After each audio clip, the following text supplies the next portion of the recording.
É isso aí, Gálatas 2, de falada nesses dias, eu tenho tentado trazer aqui rápidos, e bote rápidos nisso, estudos bíblicos, né? É claro que eu conto com a tua ajuda, com o teu esforço de acompanhar diariamente, porque nós estamos fragmentando, né, o que eu posso fazer aqui para caber no tempo que a gente tem, essas conversas. Falamos sobre Paulo visitar a igreja em Jerusalém. Estamos em Gálatas, gente, está na tua tela, versículo 1 a 10. Paulo visita, melhor dizendo, a igreja de Jerusalém com Tito e Barnabé, faz um acordo, entra em acordo, concordância, acho que essa é a melhor palavra, com os apóstolos de lá de Jerusalém, que entendem que o evangelho de Cristo é o evangelho da graça. O evangelho da graça, ele dispensa qualquer tipo de necessidade adicional que não seja crer na obra redentora de Cristo. O evangelho da graça, portanto, ele dispensa sacrifícios, ele dispensa compra de bênçãos, ele dispensa qualquer coisa que substitua o sacrifício de Jesus. Para que alguém seja redimido, basta crer na obra redentora de Jesus. Após isso, um processo de libertação, transformação, o famoso metanoia, o termo grego, vai acontecer na vida daquele que deseja, e ele vai perceber que ele não pode mais viver como ele vivia, fica incoerente. Mas isso vem depois. Eu lembro aqui que falei já da obra de Deus no Egito. Primeiro ele tira o povo de Israel do Egito. Graça. Enfrenta o faraó, como se Deus tivesse que enfrentar o faraó, né? Ele coloca o faraó no seu devido lugar, liberta o povo e depois dá as leis. Primeiro vem a graça. Depois vem o filho, você quer andar comigo? Então tem que ser assim para andar comigo. Eu que te libertei, você me ama porque te libertei, então segue a vida comigo seguindo as minhas diretrizes. Isso é o evangelho da graça, né? Tentando aqui nos ajudar a compreender essa coisa tão maravilhosa que é a graça. Falamos uma série de coisas aqui em cima desse trecho, do 1 ao 10. Ontem falei sobre o evangelho da graça nos levar à liberdade. Por quê? Porque ele nos dá liberdade emocional, não ficamos presos às acusações de quem acha que tem que fazer alguma coisa para ser aceito por Deus, mas nunca consegue fazer aquela coisa, porque somos imperfeitos e sempre carregamos, como aqueles prisioneiros nos filmes, uma bola de ferro enorme nos nossos pés, de tão pesado que é conviver com a tentativa e o erro. É o tentar e o fracassar, porque a gente sabe que a gente não pode. Falei um pouco sobre isso ontem e hoje eu quero falar para você que é o evangelho da graça nesse encontro, melhor dizendo, de Paulo com os apóstolos, a gente aprende que ele nos leva à unidade cristã. É isso mesmo. Deixa eu colocar na tua tela aqui para a gente ir conversando. O evangelho da graça nos leva à unidade cristã. Olha o que Paulo diz, deixa eu achar aqui para mostrar para você, Gálatas 2, 9, a gente está no capítulo 2. Reconhecendo a graça que me fora concedida, Tiago, Pedro e João, tidos como colunas, estenderam a mão direita a mim e a Barnabé em sinal de comunhão. O evangelho da graça permitiu que Paulo e os demais apóstolos entrassem em comunhão. Pedro, eu estou lá na Galácia pregando aos Gálatas e você está aqui em Jerusalém pregando aos judeus, mas rapaz, a gente prega a mesma coisa, comunhão. Né? Falar em unidade, falar em comunhão nesses dias é uma coisa muito importante, haja visto que nos tornamos um povo bastante dividido, né? Polarizado em alguns aspectos. Estou me referindo aos crentes, aos evangélicos, né? E algo que precisa assim, ser esclarecido para a gente é que nós precisamos andar em comunhão com as pessoas, apesar delas fazerem parte de outra igreja. Esse apesar eu uso porque essa é a nossa interpretação. Ah, fulano de tal, ele é crente. Ah, mas ele é da Assembleia, eu sou da Batista. Não dá, nem Dom eu creio, ele fica lá no sapatinho de fogo, então eu não posso ter comunhão com ele. Esse tipo de coisa que acontece. Ah, eu sou arminiano, eu creio no livre-arbítrio, mas o fulano ali, ele é calvinista, tão radical que não dá para conversar com ele. Não sei, eu sei, tem uns calvinistas que são difíceis, mas essas diferenças, elas não podem nos impedir de comungar com os nossos irmãos. Entender que a unidade cristã não deve levar em consideração diferenças culturais e nem depende de similaridades culturais. Olha o que o pastor Timothy Keller fala aqui. Aliás, aqui porque eu copiei, ele fala de algum livro isso. Olha só que frase incrível. O cristão norte-americano tem muito mais em comum com o crente no evangelho que leva uma existência nômade nas planícies mongóis do que um incrédulo que é seu vizinho de rua, que dirige um carro igual ao seu e cujos filhos frequentam a mesma escola que os seus. Timothy Keller está dizendo que a gente tem mais em comum com uma pessoa que mora do outro lado do mundo, que é culturalmente bem diferente da gente, mas é cristã. A gente tem mais em comum com essa pessoa do que com o vizinho que está ali do nosso lado, no mesmo ambiente, mas não é cristão. Esse não é um jeito de dizer que nós somos melhores, não é um jeito de dizer que nós não devemos nos misturar, é claro, esses vizinhos aí pecadores. Não. A análise não é essa. A análise é de comunhão.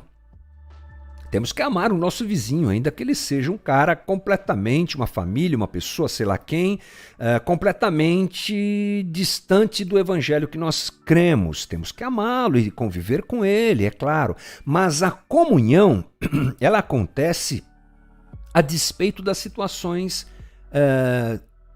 culturais. Né? Quando pensamos em salvação, nós precisamos separar o que é periférico do que é essencial. Há coisas dentro da nossa relação que interferem nessa relação, melhor dizendo, coisas que interferem na nossa relação com outros cristãos e que elas são periféricas. E elas não deveriam interferir na nossa relação. Eu dei alguns exemplos agora. Não é? Um acredita no dom, o outro não acredita. Um é calvinista, o outro é arminiano. E daí? Um acha que o batismo salva, o outro acha que não salva. Né? E fica essas coisas, elas estão na periferia. E a gente pode conviver com quem pensa de forma diferente da gente pelo centro. Qual é o centro? Evangelho da graça. Coisas periféricas devem ficar na periferia. E coisas centrais devem ir para o centro e devem ser realmente nesse aspecto inegociáveis, intocáveis, eu diria até, como disse o ministro Magri, se você não lembra dele, você vai se lembrar, imexíveis, tá? Outra coisa, o Evangelho da Graça nos leva a reconhecer que podemos ter chamados diferentes. Olha que bacana isso, gente. Os apóstolos reconheciam isso. Gálatas 1,7, reconheceram que a mim havia sido confiada a pregação do evangelho aos incircuncisos, assim como a Pedro aos circuncisos. Opa! Eles tinham vocações distintas, mas andavam em comunhão. Pregavam o mesmo evangelho, mas reconheciam que haviam maneiras distintas de abordá-lo e de utilizá-lo, não é? De adaptá-lo à realidade de quem estava ouvindo. Nós temos hoje essa realidade com alguns grupos como o Steiger, Missão Sena, Missão Sal. Estou citando gente que eu conheço que prega o evangelho para quem eu e você não conseguiríamos pregar. O Steiger entra no meio da galera mais radical, ligada a movimentos mais radicais da moçada de hoje e faz um trabalho excepcional. Já tivemos contato muito legal com eles, eles são incríveis. Missão Sena está inserida na Cracolândia aqui de São Paulo. Vai você lá, vai nós lá, vou até mudar que vou me incluir nessa conversa. Tudo engomadinho, tudo bonitinho, pregar para aqueles caras lá. A gente não sabe o que eles vivem, como vivem, qual é a demanda deles, mas a Missão Sena tá lá. O João tá lá, carregando aqueles caras cheios de problemas, fedidos, largados, que a família não quer mais. Ele tá lá, é nosso irmão. E aí por diante. Então nós entendemos, portanto, que o Evangelho da Graça nos permite uma adaptação. Espera aí, calma, essa adaptação tem que estar aqui entre aspas, né? Uma contextualização, talvez seja uma forma melhor de dizer, para que nós possamos alcançar pessoas diferentes. Mas é claro que isso não pode mudar a essência. Olha o apóstolo, deixa eu chamar ele de apóstolo e me bate. Meu Deus do céu. Pastor Hernandes Dias Lopes aqui, ó. Enquanto Paulo e Barnabé são enviados aos gentios, os apóstolos são enviados aos judeus. O mesmo evangelho deve ser pregado aos gentios e aos judeus, ponto. A mensagem é a mesma, mas a forma é diferente. O conteúdo é o mesmo, mas a abordagem é diferente. A teologia é a mesma, mas o método é diferente. Ele cita Adolf Pohl, corretamente sintetiza: um novo grupo-alvo da proclamação demanda diferente apresentação, ênfase e concentração. Muito legal. Mas é claro que nós temos que ter cuidado, porque isso é um perigo. Quanto eu posso adaptar o evangelho? Então, se você adapta demais, você tem distorções que são absurdas. E elas muitas vezes acontecem porque a gente quer ser muito simpático com a sociedade.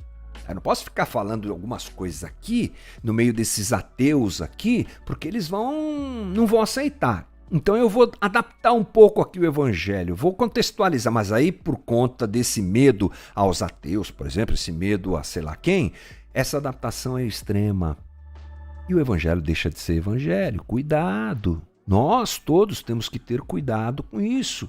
Algumas coisas são inegociáveis. Ou então, a gente não entende aquele grupo da sociedade a quem nós queremos atingir com o evangelho e levamos o evangelho sem nenhuma tradução a eles e se torna incompreensível, não é? A gente hoje vive um problema sério, a gente não fala com a sociedade, gente. Preste atenção nas músicas que estão por aí, nas grandes meios de comunicação gospel.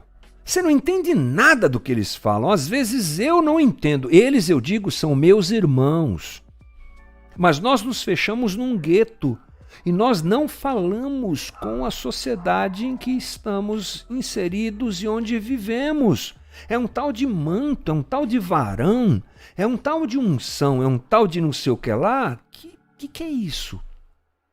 E eu quero que o adolescente que vive conectado na internet 24 horas por dia, né, super antenado no que está acontecendo, entenda que eu estou falando com ele. Vai na paz, varão! Que é isso? Então, essa falta de contextualização também não pode acontecer. Portanto, subadaptar ou superadaptar o evangelho é perdê-lo. Esse é o perigo. Opa, deixa eu voltar aqui para cá. Portanto, nós não podemos perder de vista o que o evangelho gracioso de Jesus nos permite. Comunhão, comunhão, comunhão e transformação de quem está ao nosso redor a partir da apresentação de um evangelho que possa ser compreendido por quem o recebe. Esse é o evangelho da graça. Esse é o nosso papo de hoje, aqui no nosso Novamente. Espero que a gente cresça junto aí, aprendendo um pouquinho mais de Gálatas e dessas coisas todas.